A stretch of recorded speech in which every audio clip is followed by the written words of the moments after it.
Откако се постави и консолидира на европскиот пазар, Jeep се трансформира.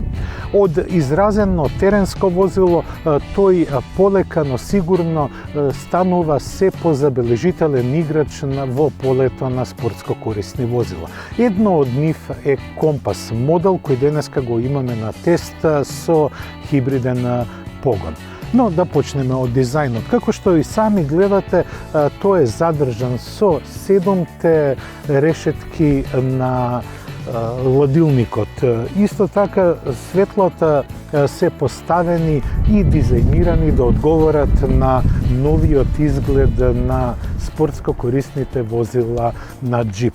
Задниот дел лесно, како што може да забележите, се прља, но тоа е недостаток на сите хеджбек каросерии. Тука го имаме и сосема доволниот гепек. Тој е доволен за секојдневна употреба, но можете и да ги тргнете торбите и да откриете уште една мала ризница за складирање на работи. Во овој случај тука имаме полначи за батеријата. Но Jeep се квалифицира и како технолошка марка, а тоа најдобро се забележува од возачкото седиште. Во внатрешноста на Компас се чувствува европскиот шарм. Неговиот дизајн и квалитет на материјали не е полош ниту подобар од неговите конкуренти. Амбиентот што го гледаме во внатрешноста подсетува на решенијата типични за американската марка. Имаме неколку кластери на манипулатори. Првите се на управувачот. Рака на срце ги има многу и мислам дека ги има преку 15 и малку изгледа збунувачки. На долниот дел е контролата на хибридниот погон, но и на модусите за возење, бидејќи сепак Компас има нагласени теренски можности во класата на спортско корисни возила. И се разбира, на врвот на централната конзола е 8,5-инчниот тачскрин преку кого се контролира инфотејмент системот. Во внатрешноста има доволно простор за оставање на дребули. Таков е во наслонот за раката, ги имаме и во вратите и на исто така на задните врати. Амбиентот на возачот е добра работна атмосфера. Па да видиме што знае овој Компас да направи во асфалтот.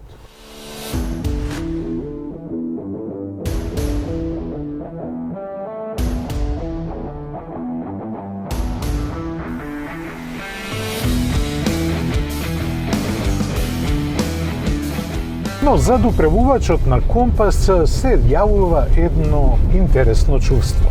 Седењето е високо, но сепак немате многу добра прегледност за она што се случува испред вас. Халубата малку ја гледате и ви треба доста време да се прилагодите на таа панорама, особено на маневрирање на мал простор.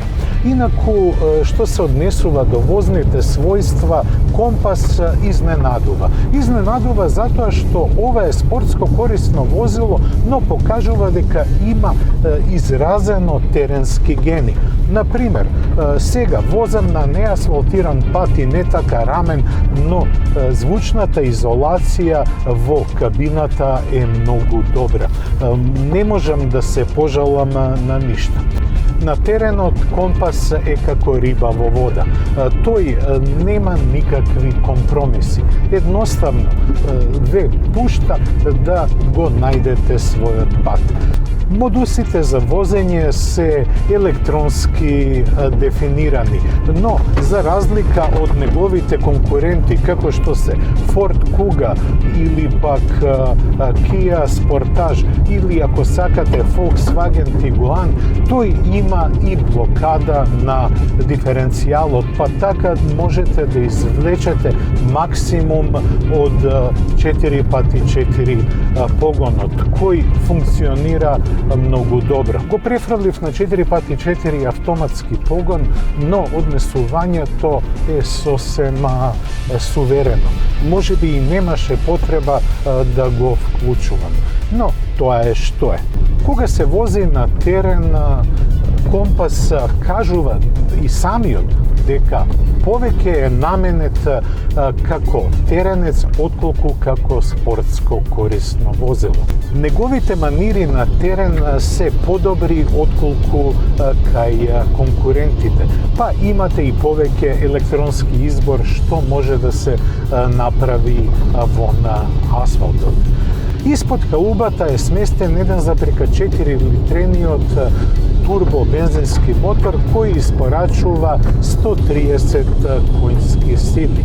Но тој е впарен со хибриден, односно плагин хибрид кој има батерија од 11,4 киловат-часови и таа го храни електромоторот од 60 конски сили. Оваа синергија прави да се испорачуваат на тркалата 170 конски сили кои се сосема доволни и за пробирливите.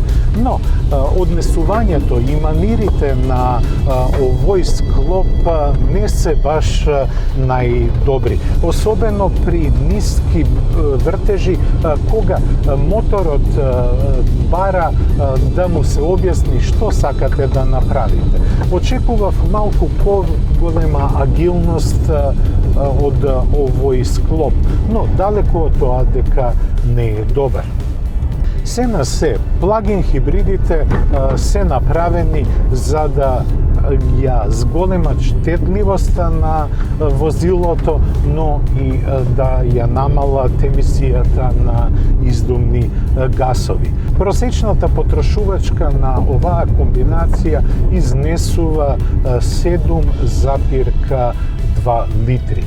Тоа не е за големо фалење, но далеко од тоа дека треба да се критикува. Тоа се надополнува со чувството кое ви го дава техниката, бидејќи, како што веќе напоменав, но не можам да не повторам, Компас има изразени теренски квалитети. Плагин технологијата е една од најпопуларните во светот на 4 тркала, па затоа ја го носи својот данок, а тоа е цената. 41.380 евра чини Компас плагин хибридот.